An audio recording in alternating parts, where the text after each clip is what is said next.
ዛሬው ዕለትም አዳዲስ መረጃዎች አሁን የደረሱን ስላሉ እነሱን ባጭሩ አሰማችኋለሁ ማለት ነው። ተመልካቾቻችን፣ አድማጮቻችን እንደተለመደው የገባችሁ ላይክ በማድረግ ሌሎችን ወዳጆቻችንን ጋብዟቸው። ላይክ የሚለውን በመጫን ማለት ነው። እናንተ ስትጫኑ እነሱ ኖቲፊኬሽኑን ይመለከቱታል፣ ይገባሉ ማለት ነው። አልጎሪዝሙ ያሳያቸዋል። ስለዚህ ላይክ ማድረግ አትርሱ ተመልካቾቻችን፣ አድማጮቻችን።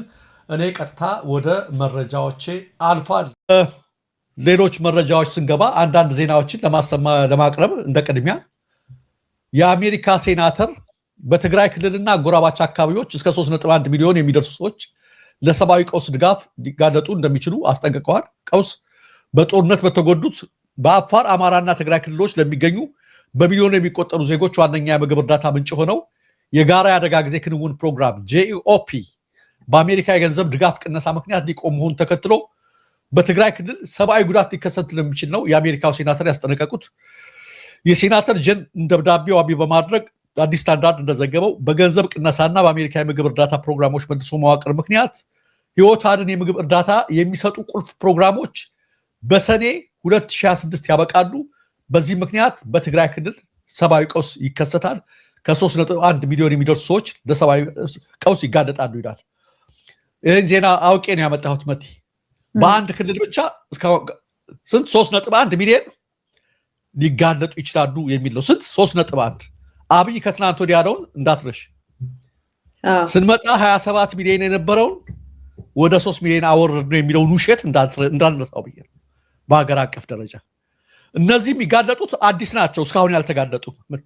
አሁን የአሜሪካ እርዳታ ሲታጠፍ ከአንድ ክልል ብቻ ተጨማሪ 3.1 ሚሊዮን ለድጋፍ ሊጋለጥ ነው። ከአንድ ክልል ያውም የትግራይ ክልል በፖፑሌሽን እንደምትመለከችው ሰፊ የሆኑ ክልሎች አሉ፣ አማራ፣ ኦሮሚያ ምናምን አሉ። እንደዛ አይደለም። ከሌሎቹም እንዴት የከፋ ሊኖር ይችል የሚለውን ነገር ነው። በአጠቃላይ ክልሉ ሲጅ ተደርጓል። ከህወሓት ጋር ባለው አለመግባባት ምክንያት ተከቧል። እርዳታ ቆሟል። ብዙ ነገር ሆኗል። አሁን ደግሞ አሜሪካ አጠፈች ፕሮግራሟን። ስለዚህ ምን ያህል ውሸት በራሱ ጊዜ እንደሚወጣ እንደምትመለከችው ነው። ከአንድ ክልል ከዚህ በዚች ፕሮግራም መታጠፍ ብቻ 3.1 ሚሊዮን ህዝብ ለአደጋ ለቀውስ ይጋለጣል የሚለውን ነገር ህዝቡ እንዲረዳው ነውና ውሸቱንም በዛው እንዲያስታውስ ብዬ ነው። እሱ ከጠቅላላ ሀገሪቷ ነው አይደለ? ቀንሶ 3 ሌላው ከትናንት ጀምሮ አነጋጋሪ የሆነው ዜና ሪፖርተርን አምጭልኝ እስካሁን ድረስ ቀጥሏል። በዛሬው ዕለት በአሁኑ ሰዓት እኔና አንቺ ስንወያይ ጋዜጠኞች ፓርላማ እንዳገቡ ተብለው ተከልክለዋል። ተመልካቾቻችን እንደምትመለከቱት ከፍተኛ ባለስልጣናትና ታዋቂ አርቲስቶች ከ98 ቢሊዮን ብር በላይ መዝረፋቸው በኦዲት ምርመራ መረጋገጡ ተነገረ። መቼ? እዛው ምክር ቤት ውስጥ ሪፖርተር አወጣባቸው። ዛሬ ገንዘብ ሚኒስትሩ ማብራሪያ ይሰጣሉ ሲባል ጋዜጠኞች እንዳይገቡ ተደረገ። ልብ በሉ 98 ሚሊዮን አላልኳቸው፣ 98 ቢሊዮን። የዛሬ 3 ዓመት የኢትዮጵያ በጀት አጠቃላይ 100 ቢሊዮን ነበር። የሀገሪቱ በጀት የሚያህል ገንዘብ በሉት። የሀገሪቱን በጀት ዓመታዊ በጀት የሚያህል ገንዘብ በ9 ወር ነው ያለቀው። ደግሞ ልብ በሉ ዜናው ላይ ባለፉት 9 ወራት በዚህ ዓመት የተበላ ብቻ ነው ኢትዮጵያ ውስጥ ያለው ማለት ነው። ጦርነት ይቆማል ብላችሁ እንዳታስቡ እሺ። ጦርነት እንደማይቆም ዝም ብላችሁ አስቡ። እነዚህ ይሄን የበሉት ባለስልጣናት ናቸው። ጦርነት ቆመ ማለት ሌላ ነገር ቆመ ማለት ተጠያቂነት ምናምን ይመጣል። እነማን እንደሚያቀጣጥሉት የማያባራ ጦርነት በዛውም እንዲገባችሁ ብዬ ነው። መጀመሪያ የሪፖርተርን ዜና ባጭሩ አላቅርብለት። ከፍተኛ ባለስልጣናትና ታዋቂ አርቲስቶች ከ98 ቢሊዮን ብር በላይ መዝረፋቸው በኦዲት ምርመራ መረጋገጡ ተነገረ።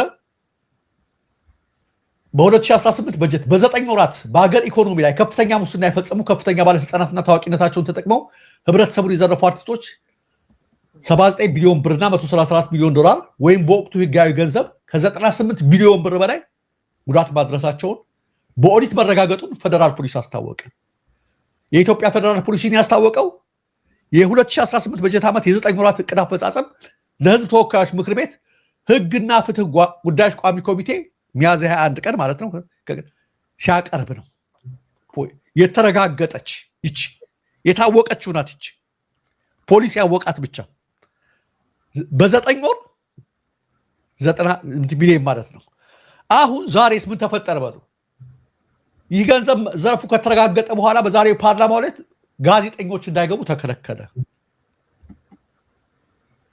የህዝብ ተወካዮች ምክር ቤት ዛሬ የገንዘብ ሚኒስቴር በሚያቀርበው የ9 ወራት የስራ አፈጻጸም ሪፖርት ግምገማ ላይ መንግስታዊ ያልሆኑ የግል መገናኛ ብዙሃን ተገኝተው እንዳይዘግቡ ከልክሏል። የግል መገናኛ ብዙሃን ጋዜጠኞች የመግቢያ በር ላይ መግባት አትችሉም ተብለው ሲከለከሉ እንደ ብሔራዊ ቴሌቪዥን ጣቢያና ኦቢኤን ያሉት ግን ተፈቅዶላቸው መግባታቸውን አዲስ ማለዳ ዘግቧል። የፕላን በጀትና ፋይናንስ ጉዳዮች ቋሚ ኮሚቴ ከገንዘብ ሚኒስቴርና ተጠሪ ተቋማት ጋር የ9 ወራት ዕቅድ አፈጻጸም ሪፖርት በፊት ለፊት መድረክ ለመገምገም ከጠዋቱ 2 ሰዓት ተኩል ጀምሮ በምክር ቤቱ የመሰብሰቢያ አዳራሽ ፕሮግራም የያዘው መርሃ ግብር ባለፈው ዓርብ እንዲዘገብ ጥሪ ቀርቦላቸው ነበረ እንዲዘግቡ። ነገር ግን ዛሬ ሰኞ ክልከላ ተጥሏል። ይህ ውሳኔ የቋሚ ኮሚቴው ስለመሆኑ ለጋዜጠኞች ተነግረዋል። እንግዲህ መቲ የምትመለከችው ነው። ይህን ያህል ገንዘብ ተበላ። ዛሬ ደግሞ ገንዘብ ሚኒስቴር ሌላ ጉድ ያወጣናል። ብዙ ነገር ሊወጣ ነው። ስለዚህ ገብሱን የሚዘግቡት እና ኢትዮጵያ ቴሌቪዥን ብቻ እንዲገቡ የግል ፕሬሶች በተለይ ሪፖርተር ራስታታቸው እንደሚሆን እንዳይገቡ ተከልክለዋል። መቲ ይሄ 98 ቢሊዮን ቀላል አይደለም። ሁለት እነዚህ የታወቁ ናቸው። ፖሊስ ያወቀው ነው መርምሮ የደረሰበት። ይሄ እነ ሽመልስ አብዲሳ በቤተሰቦቻቸው በካምፓኒ የያዙት እና አዲሱ አረጋ እና ደግሞ እና አብይ ሰሞኑን ያልነው አይደረግም። በተለይ ከትናንት ወዲያ የነገርኩሽ ነገር አለ መቲ። ከትናንት ወዲያ የነገርኩሽ በመኒ ላውንደሪንግ ከአሜሪካ የሚደረገው አሜሪካ በተቋቋመ ቦሌ አትላንቲስ በተባለ ድርጅት አሁን አዲስ ተጨማሪ መረጃ ስለመጣ ነው። ዲያስፖራው ስላኮረፈ ተብሎ ወደ ሀገሩ ገንዘብ ስለማይልክ ከፍ አድርገን በምንዛሬ በሆነ ድርጅት ሰተነው የሚላከውን ሰብስበን ለምንፈልገው ነገር እናወራለን በሚለው መሰረት ፋስት የሚባሉ የገንዘብ መላኪያዎች አሉ። በጣም ሌሎች የግል አፕሊኬሽኖች ነበሩ። ብዙ ሚሊዮን ብር አውጥተው ያለሟቸው ግለሰቦች ማለት ነው፣ የፈቃድ ያላቸው ምናምኖች። እነሱን ሁሉ አግደው በባንክ ሂሳብ ጣሉ ብለው እነሱ በምን እየላኩ ነው? አሁን እንደነገርኩሽ በከፍተኛ የኢትዮጵያ ሕግ በማያውቀው ንግድ ባንክ በማያውቀው ብሔራዊ ባንክ በማያውቀው ይሄን ነገር እያደረጉ ነው። ይህን ጉዳይ እየመሩ ያሉት እነ አብይ እና አህመድ ሸዴ፣ እንደዚሁም በብሔራዊ ባንክ የፎሬን ዘርፍ ቁጥጥር ኃላፊ እነ ወይዘሮ የኔ ሰው ናቸው። የኔ ሀሳብ እነሱ ናቸው እየመሩት ያለው። የዲያስፖራውን ገንዘብ ለሀገሩ መላክ ካኮረፈ እዛው እናስቀረዋለን በሚል ማለት ነው። ለመሳሪያ መግዣም ሆነ ለሚፈልጉት ነገር እየዋሉት ነው። ይሄ ነገር ሲደረግ መቲ በጣም አስደንጋጩ ነገር ምን እንደሆነ ታውቂያለሽ? አንቺ በምትልኪ ከዚህ ሆነሽ ገንዘብ ስትልኪ እዛ ሆኖ ሲሰጥሽ የሚሰጥሽ ገንዘብ በባንክ ያለ ያልተቀመጠም ሊሆን ይችላል። እያተሙም ይሆናል ሊሰጥ የሚችሉት። $10,000 ይሰጥልኝ ብለሽ ለዚህ ድርጅት ስታስገቢ ሆነ ብቻ መጥቶ ቁጥር ብቻ ነው የተሰጠው ለሰውየው። ይህም በሚያደርጉበት ጊዜ ምን እንደሚፈጠር ታውቂያለሽ? ዲቫሉዌሽን ነው የሚፈጠረው። ባንክ ያስቀመጡ ገንዘባቸውን አምነው ብዙ ሚሊዮን ብር ያላቸው በተለይ ባለ ሀብቶች ምን ብላቸው ምን እየሆነ ይሆናል? የገንዘባቸው ዋጋ ብር በታተመ ቁጥር ዋጋ እያጣ ነው የሚመጣው። እነሱ በዚህ አካባቢ ከጥቁር ገበያ ያለውን ዶላር በቁጥጥር ስር መዋል አለብን ብለው ቁጥር ብቻ በመስጠት ያን ነገር እየዘረፉት ይሆናሉ። አገር ቢከስር፣ ኢትዮጵያ ብትወድቅ፣ ብሔራዊ ባንክ ቢንኮታኮት፣ ንግድ ባንክ ቢንኮታኮት ግድ የላቸው። የሆነ ሆኖ ይሄንን ጉዳይ ለተወሰኑ የአሜሪካ አንቺም ለምታውቂያቸው እኔም ለምናውቃቸው በአሜሪካ ለሚንቀሳቀሱ ሴናተሮች ጋር ቅርርበት ላላቸው አካላት አሳውቀናል። ምክንያቱም በአሜሪካ ሕግ መሰረት መኒ ላውንደሪንግ ከባድ ወንጀል ነው። ያ ብቻ አይደለም፣ በጣም ሲሪየስ እንደሆነ እኔ ተመልክቻለሁ። አሜሪካ ውስጥ ፋይናንስ ትራንስፈር ለማድረግ ለእያንዳንዱ ነገር ታክስ በማይከፍል ድርጅት ከነ አብይ አህመድ ሊቸንሳ ባገኘ ድርጅት የአሜሪካ ፍቃድ ስላለው ብቻ ይህን ህገወጥ ስራ የሚሰራው ካምፓኒ ለረጅም ዓመታት ነው ግለሰብ ተናግረነዋል። ባለፈው ጽሙን አቶ አወሉ የሚባል ነው። ይህን ጉዳይ ኢንቨስቲጌት እንዲደረግ የአሜሪካ መንግስት የራሱን ምርመራ እንዲያደርግ ልከናል።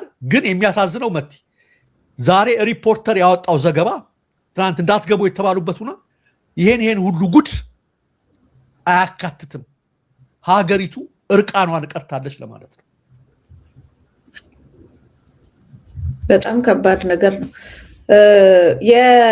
የውጭ ምንዛሬ እጥረት ስላለባቸው በከፍተኛ ሁኔታ ከውጭ ያለውን በብላክ ማርኬት ወይንም ደግሞ በዌስተርን ዩኒየን እንደ ሀበሺ ምናምን በሚላኩትን ከዛ ተወዳድረው ከፍተኛ ገንዘብ እየወሰዱ ያሉት እነሱ ናቸው። የውጭ ምንዛሬ ገንዘብ ለቀማ የያዘው በዋነኛነት መንግስት ነው። እዚህም ምናምን በአፕ ሁሉ መጥቷል። ፒውርሊ በአፕ ይመጣሉ።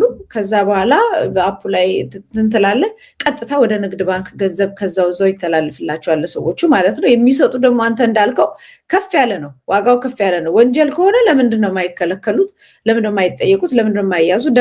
ደጋግሞ የገንዘብ ሚኒስትሩ እየወጡ ይህን ያህል ብር የሚያጭበረብሩ ይዘናል፣ ተቆጣጥረናል። ስለዚህ ከነዛ ውስጥ እንደውም ሰው እንዲጠቀም ከነዛ ውስጥ ህጋዊ የሆኑት እነዚህ ናቸው ሁሉ ብለው በራሳቸው ስም ሁሉ አስቀምጠዋል። ውጪ የራሳቸው ማለት ነው ከጀርባው ነው።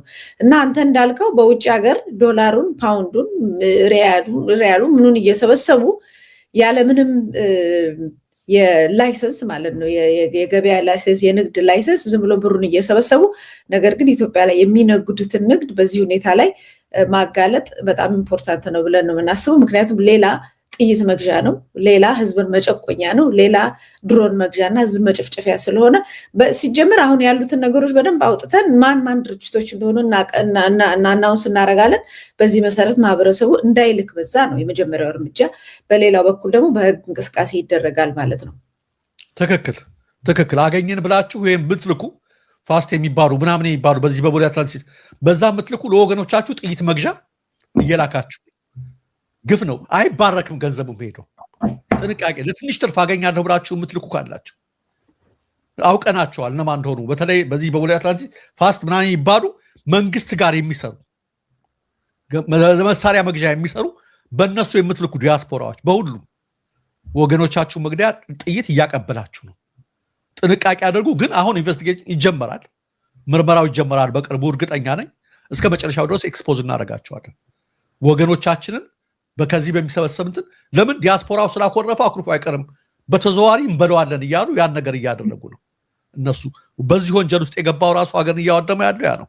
የሚገርማችሁ ይሄ ብቻ አይደለም፣ እንዴት እንደ የሀገሩን ገንዘብ እንደ ግላቸው እንደሚመለከቱት ከኪሳቸው እንደሚመለከቱት እስኪ የሸገር ከተማ ከንቲባ ካሁን በፊት ህጋዊ ድሃ አረግናቸው ብሎ የተናገረው ከዛ እስኪ ባፈናቀላቸው ሰዎች ምን አደረገ? ያን ሁሉ በሰበሰበ በሸጠባቸው ደግሞ ምን አደረገ? ዛሬ ደግሞ የሚናገረውን እስኪ እንስማ። 1000 ሱቅ ነው ለአርሶ አደር የሰጠሁት። 1000 ሱቅ allocated 2 billion ብር for this ለዚህ 2 ቢሊዮን ብር ነው መድቤ 1000 ሱቅ ለአርሶ አደር የሰጠነው። ገጠር ገብተን ነው እዚህ እንዲያገኙ ያደረግነው አርሶ አደሮቻችንን ኢኮኖሚካሊ ኢምፓወር እንዲሆኑ በስማቸው ህንፃ ነው እየሰራን ያለነው። ኩራጅዳ ላይ 500 ሚሊዮን መድበን የአርሶ አደር ህንፃ እየሰራን ያለነው። ቢሊዮን ነው ጨዋታው። ሚሊዮን እኮ ተረሳ። ሚሊዮን እኮ ተነሳ። ሚሊዮን ምናምን ተብሎ የሚጠሩ ሰዎች ሁሉ አሁን እኮ በቃ ትንሹ ገንዘብ ሊሆን ነው ማለት ነው። እና ቢሊዮን ነው ጨዋታው። እሱ ብቻ እኮ አይደለም መቲ፣ የሚገርምሽ እኮ ጥሩ ነው ይሄ እኮ አሁን ያለው ነገር እኮ በሁሉም ቦታ ቢሰራ ለአርሶ አደሮች፣ ለገጠሮች ዘር ላይ ያላማከለ ፓርቲ ላይ ያላማከለ ኢምፓወር ማድረግ አርሶ አደሮችን ገበሬዎችን በገቢ እንዲያድጉ ማድረግ ምናምን እኛም የምንለው ነው። አንተ ዶሮና ዘይት ከምትሰጡ ለዓመት በዓል የህዝቡን የኑሮ እድገት አሻሽሉ ነው የምንለው። ግን ይሄ ሰውዬ በምንድን ነበር የምናውቀው? ለምንድን ነው የምታፈናቅሏቸው? ከኖሩበት ምን ካሉበት ሲባል ያለ እንትን ድሮ ህገወጥ ድሃ ነበሩ፣ አሁን ህጋዊ ድሃ ልናረጋቸው ነው ምናምን ብሎ በጣም ጸያፍ ቃል የተናገረ ነው። ሁለት ያን ነገር ካደረጉ በኋላ ዛሬ የሚነግርሽ አርሶ አደር እንዳይመስልሽ መቲ፣ 1 2 3 አርሶ አደሮችን ጠብ አድርገው ሊሆን ይችላል። ኢምፓወር አደረኳቸው ካሉት መካከል 50 የሱ ዘመዶች ናቸው፣ 20 የሽመልስ አብዲሳ ዘመዶች ናቸው። ምን ልልሽ ነው? ይሄ ነገር እየተሰራ ያለው ህዝቡን ባማከለ አይደለም። ፎር ዛት ማተር 2 ቢሊዮን ብር አሎኬት አድርጌ መድቤ ሲል ልክ ለፍቶ ይሄ ባለሀብት ላቡን ነጭ ላብ ሰርቶ ምናምን አድርጎ ምናምን ይመስላል። አፈናቅለህ ዘርፍ የሰበሰብከው ሽጠህ ያገኝ የሆነ የሰዎች የህጋዊ መኖሪያችን ባለቤቶችን ሰዎች ቤት ሽጠህ መሬት ሽጠህ የሰበሰብከው ብር ነው። ተዘርፎ የተገኘ ገንዘብ ነው። ህጋዊ ድሃ አደረግናቸው ያልካቸውን ዜጎች ማለት ነው። ከዛ ደግሞ በዚህ እየሰራበት ያለው ለኦሮሞ ህዝብ ያለ አድሮ አይደለም እየሰራችሁ ያላችሁት፣ ወይም ለሌላው አይደለም እየሰራ ያለው። ኦሮሞ የሚለውን ቃል ከላይ ተጠቀምክበት። የኦሮሞ አርሶ አደሮችን በብሔራችሁ ልትሸጎጡ፣ የኦሮሞ ህዝብ አብሮ እያለቀሰ ነው። ለዘመዶቻችን በለው ነው የሚል ያን አደረግን። ለብልጽግና ፓርቲ አባላት ለኦህዴድ ፓርቲ አባላት ለኛ ሰራንላቸው በል እንደሱ ብትሄድ ያስኬዳል። ምክንያቱም ያለ ቅንጣት ጥርጥር ይሄን ነው የምታደርጉት። ያለ ቅንጣት ያለ 5 ሳንቲም። ሌሎቹማ ሰሞኑን ደብረ ዘይት እኮ ተመለከትን። ደማቸውን ያፈሰሱ የመከላከያ ሰራዊት የኦሮሞ ተወላጆች ሳይቀሩ 75 ካሬ ሜትር ቢለምኑ ምን እንደደረሰባቸው እኮ ተመለከትን እኮ። ስለዚህ ለብልጽግና አባላት ለእናንተ ዘመዶች ሌሎችን ድሆችን በማፈናቀል መሬታቸውን በመሸጥ ንብረታቸውን በመሸጥ በግብር በማስጨነቅ የሰበሰባችሁትን ለብልጽግና አላችሁ ደግሞ ያንተ አይደለም የሚለውን ለማሳወቅ ነው። ያንተ አይደለም እና ይሄ አንድ ከተማ እንትን 2 ቢሊዮን ብር እንደዚህ እንደቀላል ሲያወራሽ መቲ የዘርፊያ የቱን ነገር ነው በቃ እንዴት እንዳቀደሉት እንትን ነገር አድሎኬት አድርጌ መድቤ ለአንድ ሻርሱ ሱቅ ከፍቼ ህንፃ ቁሜ እያለ ሲናገር አይ ቲንክ እነ ዳንጎቴ እንኳን እንደዚህ አይሉም ባለሀብቶቹ። እኔ እነ ኤሎን መስክ እንደዚህ አይሉም። በቃ ከነሱ የበለጠ እንትን ነው የሚመስለውና እንዲህ አይነት ሰዎች ናቸው ገንዘቡን እያሽከረከሩ እንትን እያደረጉ ያሉት ለማለት ነው። ልክ ነው። አንደኛ የአዲስ አበባ ላይ ነው እንግዲህ ሁሉ ነገር ብዙ የካፒታል ምናምን የንግድ ምናምን እንቅስቃሴ ብዙ የብር ዝውውሮችና እንቅስቃሴዎች ያሉት አዲስ አበባ ነው። ከአዲስ አበባ በጀት ይመደብለታል ለሸገር።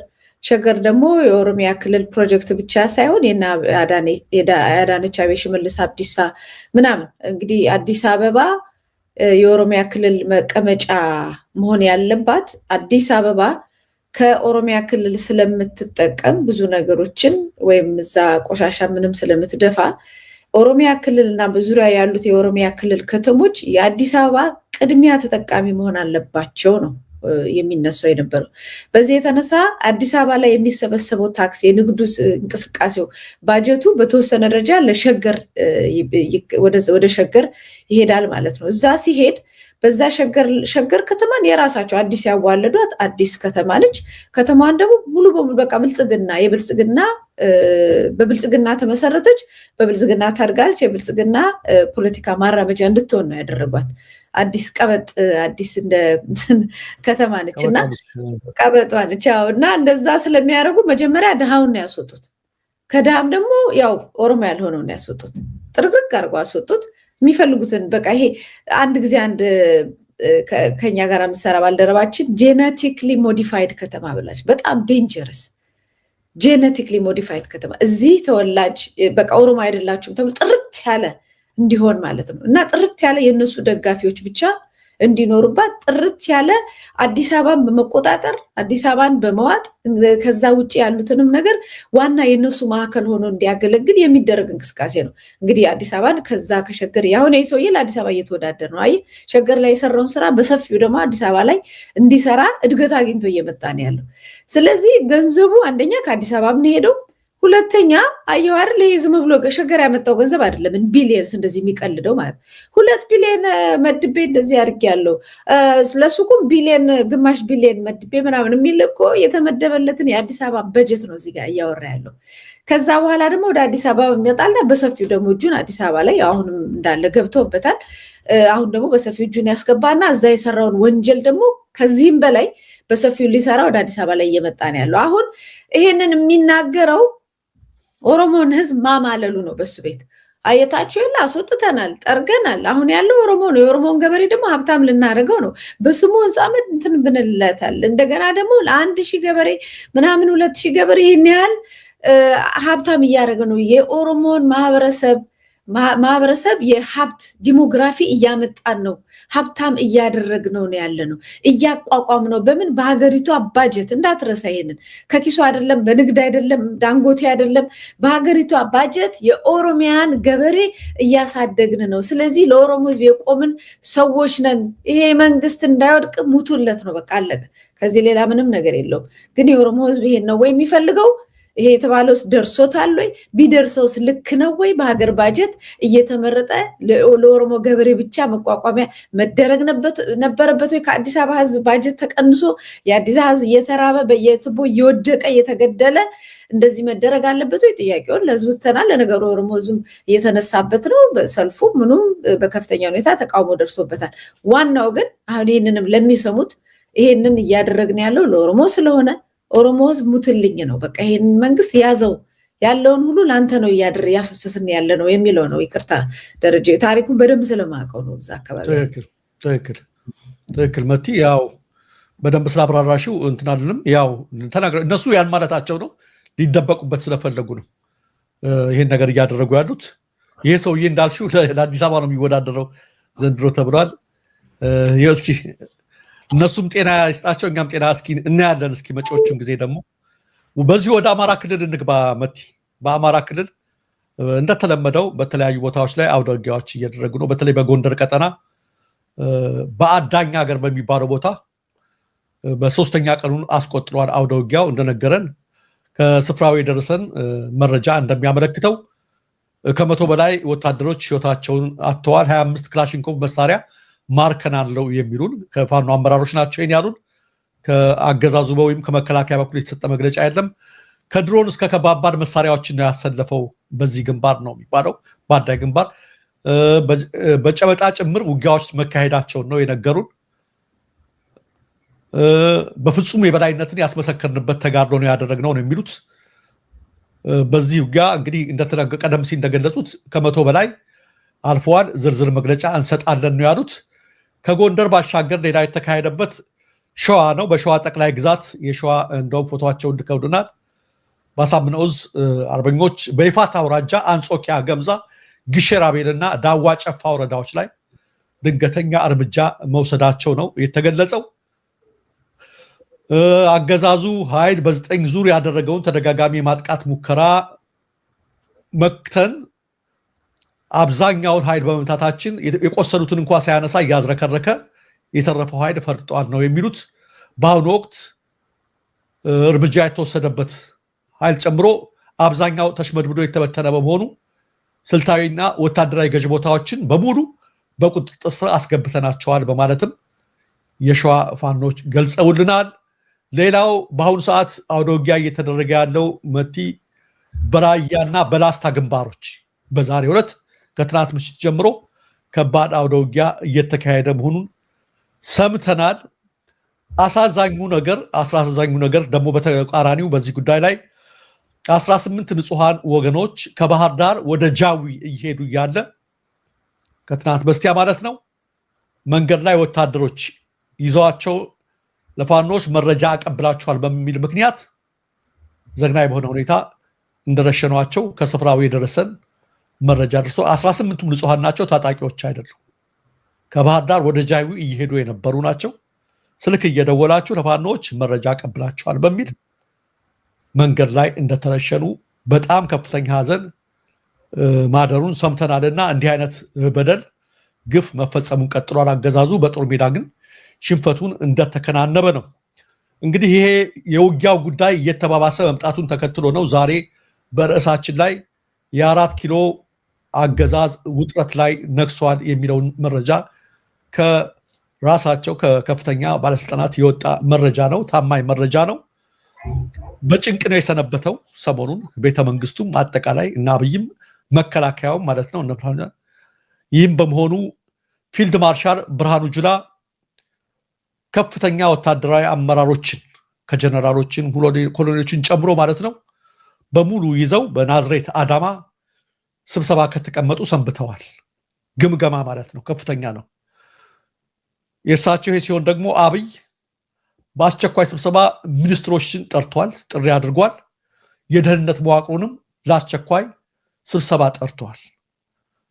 ስብሰባው በዚሁ ላይ ያመከነሉ። በተለይ በአማራ ክልል ያለው ጦርነት መቋጫ ሊገኝለት አለመቻሉና እየተባባሰ ሄዱ ከትግራይ ክልል ያለው ጦርነት ሊፈነዳ ጫፍ ላይ መድረሱ እንዲሁም መጪው ምርጫ ጋር ነገር ይበልጥ እየተቀጣጠለ መምጣቱና የተማሪዎች አመፅ፣ የህዝብ ቁጣ፣ የኑሮ ውድነት እየጨመረ መምጣቱ በመከላከያ አመራሮች መካከል ጉምጉምታ ማሰማት ከጀመረ ቆይቷል። አጠቃላይ ያለው ነገር ወደ ውድቀት እያመራ ነው። መቼም ልባት ሊገኝለት አልቻለም። ፎር ሃው ሎንግ ነው በዚህ መንገድ የምንቀጥለው የሚሉ ጥቂት አይደሉም። ብዙዎች መከላከያ አመራሮች ጥያቄ ማንሳት ጀምረዋል። እነሱ ብቻ አይደለም፣ የደህንነት አባሎችም በዚህ ውስጥ አሉበት። ከባለስልጣናትም የተወሰኑት ይህንን ይጋራሉ። በመሆኑም ከፍተኛ ችግር በመፈጠሩ የአሁኑ ግምገማ እነ ጀነራል ብርሃኑ ጁላ መከላከያውን ወስደው የሰንብተዋል። ቀናት ተቆጥረዋል። 5 ምናምን ቀናት ሆነዋል። ምንድነው በድፍረት የተናገሩትን ለይተው የሚያወጡበት እናንተ ምን የሚሉበት ነው። ክፍፍሉ በጣም ኃይለኛ ስለሆነ ማለት ነው። አብይም ለዚህ ነው ደህንነት መዋቅሩንና ሚኒስትሮችን በአስቸኳይ ስብሰባ የጠራው። ነገሩ እንደሰማችሁት አብይ ሻመትን ቢወስድ አይጥሉንም፣ ቀስ እያልን እናደርገዋለን የሚል ነበረ። እሱን ሻመት የሚጠብቀው የለም። ነገሮች እየከፉ በመጡ ቁጥር ያለው አመፅ እነሱኑ ሊበላቸው ነው የደረሰው። ስለዚህ አንዳንድ ስማርት የሆኑ ህዝብ የሆኑ ነገሮች እየገፉ ሲመጡና ተጠያቂነት የማይቀርበውን ሲመጡ ራሳቸውን ሊያስመልጡ ይችላሉ። ስለዚህ አብይን አምነውታል። 2 ዓመት አምነውታል። 3 ዓመት ካሁን ያልቃል። ነገር ግን በማያባራ ጦርነት በርካቶች ደግሞ አሁን ከቅርብ ጊዜ ወዲህ በተለይ ይሄ አማራና ኦሮሚያ ክልል ውስጥ ይሄ ብልጽግና አመራር ረገፉ። ምንድነው እየሆነ ያለው የሚል ጥያቄ እርስ በርሳቸው አስተዋል። ስለዚህም ብርሃኑ ጁላ 5ኛ ቀናቸው ጀነራሎቻቸውን ይዘው ናዝሬት አዳማ ላይ ስብሰባ ላይ ተገኝተዋል። አብይ አህመድ አስቸኳይ የሚኒስትሮች ስብሰባ ጠርቷል። ደህንነት መዋቅሩን በአስቸኳይ እንዲሰበሰብልኝ ብለዋል። መፈንቅለ መንግስት ፍራቻም አለው እንደሰማነው ከሆነ ገና ብዙ ነገር እንመለከታለን። ግፊቱ እየጨመረ ሲመጣ መሬት ላይ ያለው ነገር ከህዋት ጋር የሰማችሁትን ነገር ሰምታችሁት ይሆን ይችላል። አንድ የህዋት አመራር የተናገሩትን ጀነራል ከትናንት ወዲያ የተናገሩትን የቀናት ጉዳይ ነው። እነሱም ኤቭሪቲንግ ጨርሰዋል። አብይ አህመድ እንደዚህ ሲጃርጎን ከቦን አይቀመጥም። በቃ ወይ እሱ ያሸንፋል ወይ እኛ እናሸንፋለን የሚል ነገሮች እየከፉ ነው የመጡት። ለዚህ ነው እንግዲህ እንዲህ አይነት ስብሰባዎች፣ መገማገሞች፣ እርስ በርስ መጠቋቆሞች፣ መበላላቶች አሉ። በዚህ ግምገማ ላይ በተለይ የተፈራው ሊያባራ ያልቻለው የአማራ ጦርነት ከውስጥ ሆነው መረጃ የሚያቀብሉና ነገሩን የሚያደርጉ አሉ የሚል ነገር ነው። ነገር ግን እንደነገርኳችሁ መረጃው ብቻ አይደለም።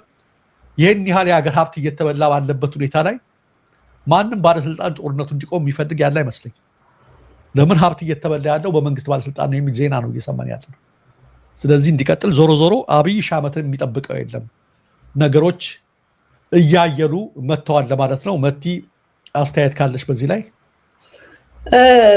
እንደምታውቀው ደሬ በዚህ ህወሓትን በኦህዴድ የመቀየር እንቅስቃሴ ላይ እና አባዱላ ከፍተኛውን ስራ በተለይ አባዱላ ትልቁን ስራ ሰርቷል ተብሎ ሁልጊዜ ስሙ የሚነሳ ነው በዛ ውስጥ ማለት ነው። ከሆነ ጊዜ በኋላ ግን አይተነው አናውቅም አይደል? ጠፍቷል አለ። ሰምተህ ታውቃለህ? አባዱላ አይቼውም አላውቅም። ሰሞኑን እየወጣ ያለው መረጃ እነሱ አባዱላ ምንም በሰበሰበው ያው ድሮ ለማን አብይን ምናምን በዚህ ጉዳይ ላይ አድቫይስ ያደርግ የነበረ ወደዚህ እንዲመጡም ከፍተኛ ስራ ሰራ የተባለው እንደገና ተሰብስቦ ከናቢ ጋራ ጥያቄ እየጠየቁ ነው። ይሄ ነገር አካሄዱ በጣም አደገኛ ነው። በጣም አደገኛ ነው። ለአሁን ብቻ ሳይሆን ለነገው በጣም ለትውልዱ ክፍፍል እየተፈጠረ ነው። ሌላው ማህበረሰብ ላይ ሌላው ዝም ያለ ሁሉ ማህበረሰብ እናንተ የምታደርጉት ነገር በኦሮሞ ማህበረሰብ ላይ ልክ ህወሓት እንዳደረገው እንደዚህ አይነት ችግር እንዳይፈጠር መስተካከል አለበት የሚል ጥያቄ መጠየቃቸውን እና በዚህ ጉዳይ ላይ ነገሮችን ማስተካከል እንዳለበት አናግረውታል የሚል መረጃ ወጥቶ አይቼ ነበርና እዛ ላይ ግን አብይ አህመድ እናንተ የህወሓትን ጉዳይ ብቻ ያዙልኝ፣ አብራችሁ ከዚህ በፊትም ስለምትቀራረቡና ስለምትሰሩ እነሱን ያዙልኝ እንጂ የአማራውንና ሌላውን ጉዳይ እኔ በራሴ መንገድ ጨርሰዋለሁ በሚል የነሱን ያሉትንም ነገር ሳይሰማ ቀርቷል። እነሱ በተደጋጋሚ ከአማራ ጋር ጦርነቱን ብቻ ሳይሆን ሌላው ደቡቡ ምኑም በዚህ ሁኔታ ላይ የበይ ተመልካች ሆኖ ማየቱ ጥርስ እንዲነክስ ያደርገዋል።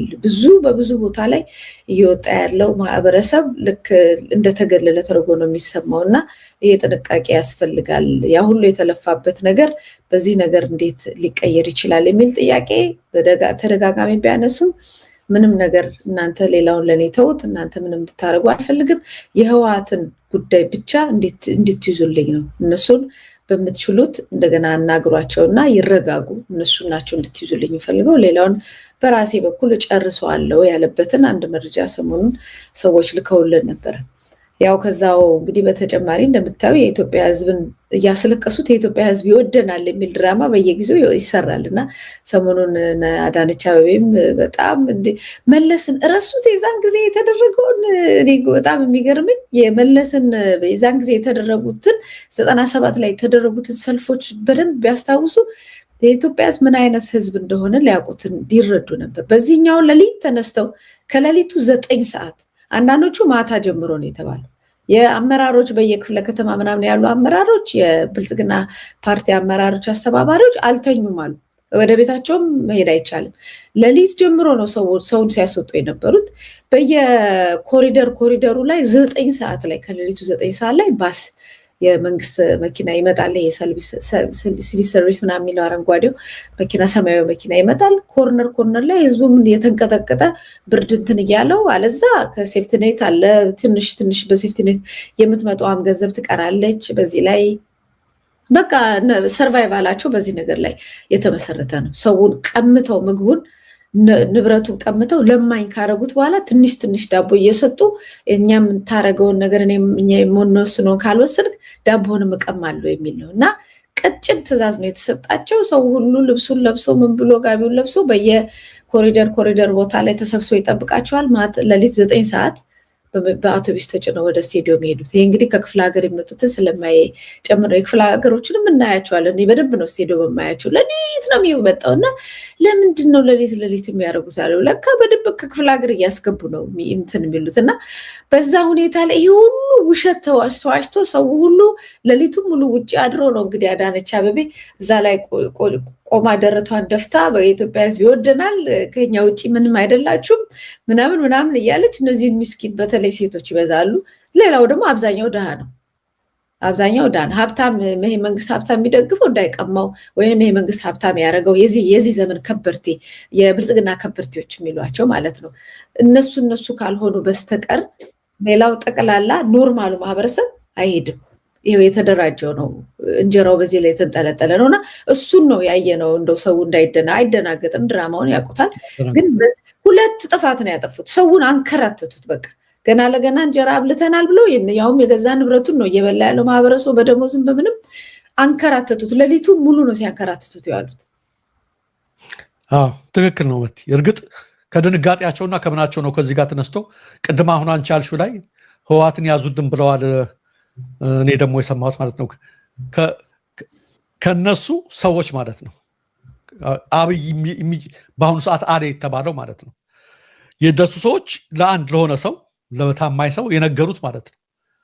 አብይ በአሁኑ ሰዓት ላይ ህወሓትንም አይደለም እየፈራ ያለው በአማራ ክልል ያለውም ችግር ይራዘማል እንጂ ምናምን ነው የሚለው። በዚህም አይደለም በጣም እያስፈራ ያለው በአሁኑ ሰዓት ላይ መፈንቅለ መንግስቱ ነው።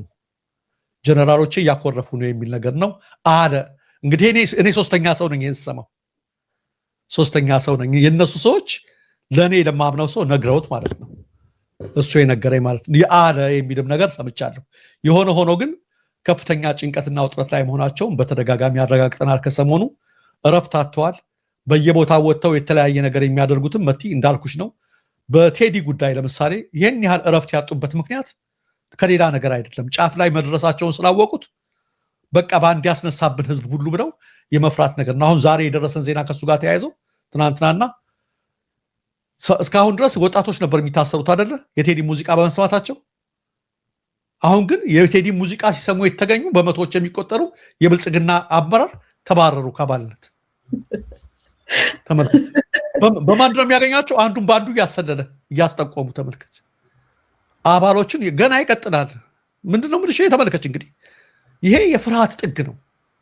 ሰው ዘፈን ሰማህ ብለሽ ለምን አንተ የኔ አባል ሆነህ ይሄን ሰማህ ብለሽ፣ ይሄን ደግሞ የምታውቁት ህዝቡ ከማን ጋር እንደሆነ ተመልከቱት። አያችሁ ህዝቡ ምን ጋር እንደሆነ ምን እንደሰማና አሁን በመቶዎች የሚቆጠሩ አባል ነው። አይተሽ እንደሆነ ቅድም ራሱ አንቺ ያነሳሽው አዳነች 2 ቀን ስትሳደብ ነበር ቴዲን። አንቺ አሁን ባነሳሽው በቅዳሜ ዕለቱ ሰልፍ ላይ ልትተወው አልቻለችም። አዎ ረበሻት። በፓስተሮች መጡ፣ በቄሶች መጡ፣ በኡስታዞች መጡ፣ በምናምን መጡ፣ በሁሉም በአርቲስቶች በነካሙዝ መጡ። አብይ 7 ጊዜ ተሳደበ፣ አዳነች 4 ጊዜ ተሳደበች። አሰሩ ጓደኛው ምክትል ማናጀሩን፣ የቅርብ ጓደኛውን፣ ብዙ ነገር ተደረገ። ቴዲ ግን ምን አለ? እስኪ ያሳየኝ አንድ ፎቶ አለ የሚገርመኝ። ዝም ብሎ በቃ ቴዲ የበለጠ ደግሞ አሁን ያናዳቸው ምንድነው ታውቃላችሁ? የሱ ዝምታ ነው። ዝም ብሎ ይሄን ሁሉ ሲያደርጉ ምን ሲሉ በዝምታ ነው እየተመለከታቸው ያሉት። እና ለምንድን ነው የማይመልስልን? ፌደራል ፖሊስ ያለውን ተመልከቱት። ፌደራል ፖሊስ ያለው ምንድን ነው ያለው? አላመለከትም። ተዘርፎ እንዴት አያመለክትም? ያ ማን እንደሰረቀ ስለሚያውቀው ነው። ተዘርፎ እንዴት አያመለክትም ብሎ ፌደራል ፖሊስ ራሱ ይናገራል እንዴ? ተዘርፏል፣ ለኛ ግን አላመለከተም። እስካሁንም ሰው ታሰረብኝ ብሎ አላመለከተም ብሎ ለበፍጹም አያመለክትም። ዝም አላቸው በሁሉ ነገር። የሆነ ፎቶ አልገኝና ይሄ ዝምታ ምን አደረጋቸው? እነሱ አስፈራቸው። አንዳንዴ ለዚህ ነው ብዙ መናገር ቴዲ ያው አንዴ ተናግሬ ጨርሻለሁ ብሎ እሱ ዝም አለ። አንዴ ተናገረ በኋላ እነሱ ግን እያበዱ ነው ያሉት። የፈለገ ይተርጉሙት፣ እሱ ዝም ብሏል። በቃ በዛ ይተርጉሙት፣ በዚህ ይፍቱት። አዳነች ስትሳደብ፣ እገሌ ይሳደብ፣ ምን ነገር ያደርግ ዝም። ይሄ ነው መልካሙ ነገር።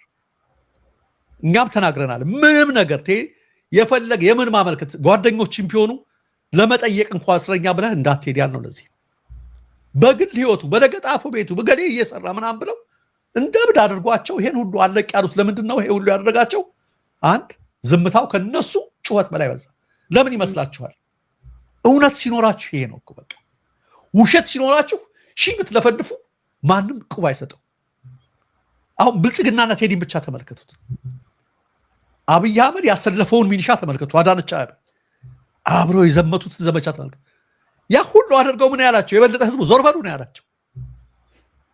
ምን መለሰላቸው? ምንም። ለምን? እውነት አለ እዚህ ውስጥ የሚታየው ውበት ምንድን ነው? እውነት፣ ፍትህ፣ ስለ ሰው ልጆች እውነት መናገር። ሌላው ቀርቶ እየሰማችኋቸው ፓስተሮቹ፣ ቄሶቹ፣ ዲያቆኖቹ፣ ኡስታዞቹ እንደውም እኔ አንድ ፎቶ ለጥፌ በቸለት አጋርቼ ነበር። ደነገጥኩ መጨረሻ ላይና ይሄን ነገር ሰራሁት እንደንትን ነገር እንደው መጥያ እንትን በይልኝና ጭራሽ አንድ ጊዜ ትዝ ይለኛል። ነፍሳቸውን ይማርና ቴዲን ትንሽ እንደመቃወም አሉ። በዚህ በእንትን በሚለው ዘፈን ሙዚቃ እዝለ አራራይ የተሰጠሽ ከላይ የሚል አልነበረም? እንግዲህ ሁለትሽን እሸት ምናምን አንዴ እንደው የቤተክርስቲያን ቋንቋ ናት። እንደው ለምንድን ነው ይሄ ልጅ ይሄን ነገር የዘፈነው አሉ አቡነ ጳውሎስ ነፍሳቸውን ይማር ሲሉ አጠገባቸው የነበረ ዲያቆን ማን ስሙ አለውት አላቸዋል። እና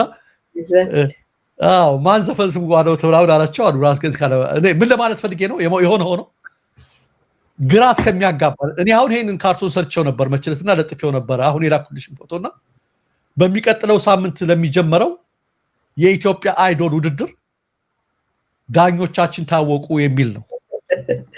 እና ዳኞቹ እነማን እንደሆነ ታውቃላችሁ? የአይዶል ውድድር ኢትዮጵያ ለሙዚቃ እንትን ለሚደረገው እስኪ ዳኞቻችን አሳይልን መቲ። በቃ ምን ትላላችሁ? ዳስጣል ተንታኝ ሆኑ ፓስተሩም ኡስታዙም ሁሉም። ስለዚህ ለምን እንደዚህ ያደርጓቸውም ብዬ ነው። ለምን እንዲዳኙ አይፈቅዱላቸውም?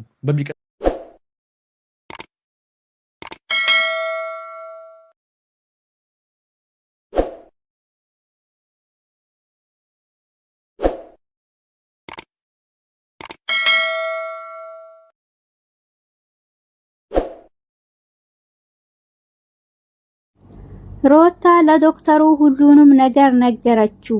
በዛን ሰዓትም እሱም ብዙ ነገሮችን መከራት። ሮታም ሳታስበው ይናገራለው አላለችም ነበር። ነገር ግን ኩኩሻ ጓደኛዋ ገብታ ሁሉንም ነገር እኔ ነኝ ምነግረው ዛሬ ሁሉንም ነገር እነግረዋለሁ በማለትም ልትነግረው ሲጀምር አንቺ ምን ሆነሻል በማለትም እኔ እነግረዋለሁ አንቺ ሂጂ ስትላት አይ ምናልባት ነግረሽው ከሆነ ብዬ ነው ይቅርታ በማለትም በቃ አንቺ ተመለሺ እኔ እነግረዋለሁ በማለት እንግዲህ አናግረዋለች ማለት ነው። በዛን ሰዓትም እሱም ብዙ ነገር መክሯታል። ገጀራው ከእስር ቤት አምልጦ ጠፍቶ ወጥቷል ማለት ነው። አሰላሙ አለይኩም ወራህመቱላሂ ወበረካቱ።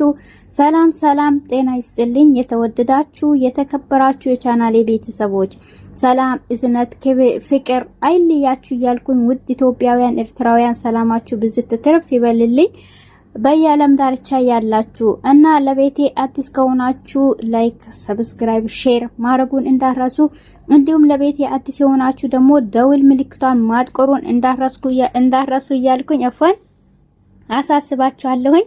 ዛሬ ደግሞ ይዤላችሁ የመጣሁት ሰራተኛዋ አደይ ክፍል 240 ነው ይዤላችሁ የመጣሁት ከባለፈው እየቀጠለ ማለት ነው። እንግዲህ ሊሊ ቀለበት ሊደረግላት ሽርጉድ ያለ ነው። በዛን ሰዓትም እንግዲህ እሷ የምታውቀው ነገር የለም። ዛሬ ቀለበት ይደረግላታል ሁሉኑ ነገር ጨራርሰን እሷም ቀስ ተደርጋ መምጣት አለበት በማለትም ለዴፍም አናግሮት ዴፍም ልብሱን ወስቶ ለአዴ ሰጥቷታል። አዴም ስታየው በጣም ደስ ብሏት በጣም ተደስታ እንዴ ይሄ ልብስ ቆንጆ ነው ማነው እሱ ነው የመረጠላት ወይ ብላም በጣም ተደስታ ያየችው ነበር። በዛን ሰዓትም ዴፍም የሷንም አውጥቶ ሲሰጣት በጣም ደስ ብሏት በጣም ቆንጆ ነው በጣም ነው ማመሰግነው በማለትም ልብሱን ተቀብለዋለች። ነገር ግን እንዴት አርጌ ነው መነግራት ብላም ስትጠይቀው አንቺ ሌላ ቦታ ሻይ ቡና እንድትያቶቻታለሽ በዛን ሰዓትም ሻይ ቡና እያላችሁ ያላችሁ እኛ ደግሞ እንጠራችኋለን እንደዛ አርገሽ ይዘሻት አልብሰሽ ውጪ በማለትም ለአዴ ነግሯታል። እሺ ብላ አዴም ልብሱን ይዛ ወደ ቤት ሄዳለች። ወደ ቤትም በሄደችበት ሰዓት ቁጭ ብላ ነበር ከሱም ጋር ስልክ እያወራች ነበር። እሱም ዛሬ መመለስ አልችልም አልመጣም ስራ በዝቶብኛል በማለትም እና አዴ ካለች ከአዴ ጋር ሁኚ በማለትም ይነግራታል። በዛን ሰዓትም አዴም አልመጣችም ብላ ያናገረችው አዴም በር ከፍታ ትገባለች። በቃ አዴ መታለች ስትለው በቃ እሺ ቻው ብሎ ስልክ ይዘጋሉ። አዴም ምንድነው ስትላት ባቡሬ ዛሬ ስራ በዝቶብኛል አልመጣም ብሎኛል ካንቺ ጋር ሁኚ ብሎኛል ብላ ትነግራታለች። በቃ እኔ ደግሞ ዛሬ ጥሩ ቦታ ይዤሽ ነው የሚሄደው ብላም ትነግራታለች። እንዴ ምንም በማስመለከት ነው ትላታለች። በዛ ሰዓትም ለውጥ እህቴ ብቻ ለውጥ ጓደኛዬ ብቻ ሳይሆን እህቴም ጭምር ስለሆንሽ ላንቺ ይዤሽ ሄዳለሁ እናም ደግሞ ይሄ ልብስ ይዤልሽ መጥቻለሁ ትላታለች። እንዴ አላምንም ይሄ ልብስ እንዴት ነው ማለት ትነግራታለች። በዛን ሰዓትም አሁንም የራሷን አምስጣት እኔ እኮ አንድ ብቻ ለራስሽ ያመጣሽ መስሎኝ ነበር ስትላት ለኔም ላንቺም ነው የገዛሁት እንዴት ምን አስመለከተሽ ነው ስትላት በፍጹም አልነግርሽም እሱም ነግርሽ ደግሞ እዛ ከሄነ በኋላ ነው ብላም ልብሱን ለባብሶ እንግዲህ ሁለቱም ሽርጉድ ያሉ ነው። በዛን ሰዓትም እንግዲህ ገጀራውም ለባቡሬም ደውሎ ገጀራው ደግሞ ከእስር ቤት አምልጦ ወጥቷል። ይሄም ደግሞ ተንኮለኛ ሰይረኛ ስለሆነ ማለት ነው። ባቡሬን ብር አስገባልኝ በማለት ሲጠይቀው ብሩን አስገብቼ ይልሃለው ነገር ግን ለሊሊ ቀለበት ላደርግላት ነው ብሎ ሲነግረው አረባከ በፍጹም እንዴ ቀለበትማ ማረግ የለብህም ዳይመንድ ነው እንጂ ብሎ ይጠይቀዋል። በዛን ሰዓት ባካንቴ ደግሞ ሌላ የለም ሲለው የኔ እህትማ ቀለበት ብቻ አይደለም ሲያንስባት ነው ትላል። በዛን ሰዓትም በቃ ለማንኛውም አንቴም ጠንክረኛም እንግዲህ ዛሬ ላረግላት ነው ይቅናህ በለኝ በማለት ይዘጋዋል። በቃ ሂድ እሺ ለማንኛውም እሷንም እንኳን ደስ አለሽ በልልኝ ብሎም ይዘጋዋል። ዴቭንም እንዴት ተደርጎ ነው ቀለበት የሚሰጠው ብሎ ሁለቱም ቀለበቱን እንዴት እንደምሰጥ አሳይሃለሁ አንተ ተንበርከክ በማለትም እሱም ያሳየው ሁለቱም የተቃለዱ እንዴት እስካሁን ድረስ ቆይህም በማለት ኬኩስ የታለ በማለትም ዴቭንም ያናግረዋል። በዛን ሰዓት ሁለቱም የተቃለዱም በዛን ሰዓትም ፖሊሱ ይገባል ማለት ነው። ሁለቱም ተደናግጦ ምን ነው በማለትም እየጠየቁት ነበር። ሮታ ሁሉንም ነገር ነገረችው ለዶክተሩ። ይሄንም ያረጋችው የሮታ ጓደኛ እሷ ገብታ ነበር ሁሉንም ነገር ኩኩሻ የተናገረችው። ኩኩሻ እሷ እንደዚህ አሟህ ነበር በማለትም ሲነግሯት እንደምን ሆነች በማለትም ሲነግሯት ለሆነ ትንሽ ነገር ራሷንም እንትን ለማድረግ ሞክራ ነበር ለማጥፋት በማለትም አሹና ሮማን ይነግሯታል። እንዴ አረጋችሁ ማለት ነው በማለትም እንዴ ይሄን ነገር አንቺም ታውቃለሽ ወይ ብሎ እነሱም ይጠይቋታል። አዎ አውቃለሁኝ ነገር ግን እሷ ባክሽ ዶክተሩ ጋር ለመሄድ በማለት ነበር አረጋችሁ ማለት ነው እኔ እንደውም እንደዚህ ታፈጥነዋለች አላልኩም ነበር በማለት ኩኩሻ ስትናገር እንዴ አዎ አረጋችሁ ማታረገው መስሎሽ ነበር በማለትም አሹም ሲናገር ሮማን እንዴ እናንተ ምንድነው የምታወሩት ሮታ እንደዚህ አይነት ባለጌ ስራ አትሰራም በማለትም ተናዳ ታወራለች። በቃ ለማንኛውም አንቺ እንዳይከፋሽ በማለትም ትቶ ይሄዳሉ። እሷም ደግሞ ቀጥታ ወደ ዶክተሩ ትሄዳለች። ዶክተሩም ጋር ሲገባ ዶክተሩና እሷ ሁለቱም አብሮ ያወሩ ነበር። እንዴ ሻኪራ የምን ሆንሽ? ምንድነው እንደዚህ ታመሽ ነበር በማለትም እንትን ብላ ትጠይቃታለች። አዎ ራሷንም ልታጠፋ ደርሳ ነበር በማለትም ዶክተሩ ይነግራታል። ይሄን ያህል እኔ ሳልሰማ በማለትም ይሄን ያህልማ ዝም ማለት አንቺ እስከምትሞቺ ራስሽን ህይወትሽን እስከምታጠፊ ዝም ማለትማ ዶክተሩ የለበትም። አንተ ለምንድነው ዝም ያልካት? ለምንድነው ይሄን ያህል እንደዚህ ስትሆን ራሷን እስከምታጠፋ ድረስ ዝም ያልካት? በማለትም ዶክተሩ ላይ ትጮህበታለች። ምንድነው የምታወሩት?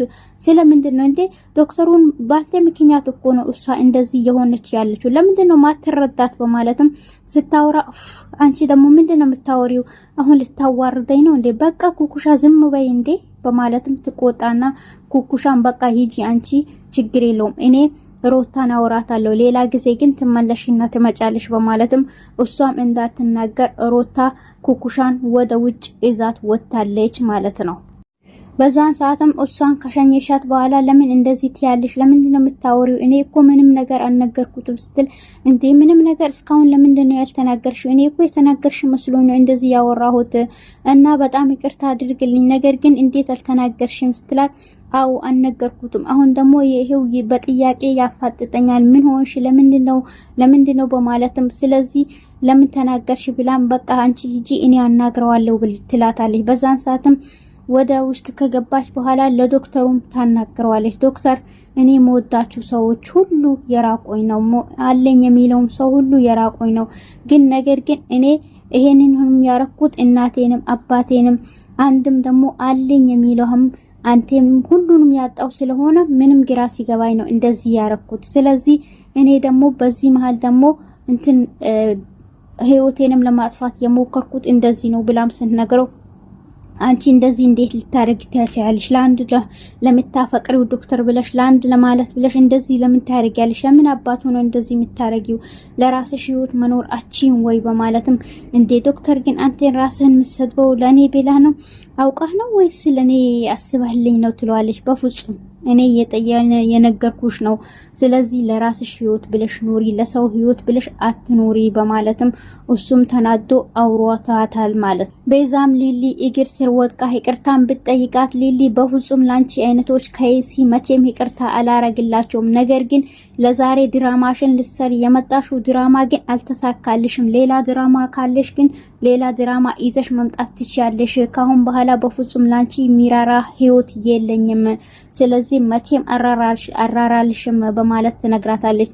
አንቺ ግን ከዛሬ አሁን ሳይሆን ከድሮም ጀምረሽ የኔ ሚላቸውን ሁሉ ቀምተሽኛል፣ እላንም ቀምተሽኛል፣ ህይወቴንም ቀምተሽኛል ብላም ስነግራት ስሚ ብላ አንዴ በጥፊ የቅምሳት ሁለተኛ ስለ ኤላ ስም ስታነሽ ያስማሽ አንቺም ኤላም ሁለታችሁ አንድ ናችሁ በማለትም ተናዳ አንድ ጥፊ የቅምሳት ካሁን በኋላ ከኔ ህይወት እንድትወጪ ይፈልጋለሁ፣ ሁለተኛ ወደዚህ ብለሽ እንዳመጪ በማለትም ትነግራታለች።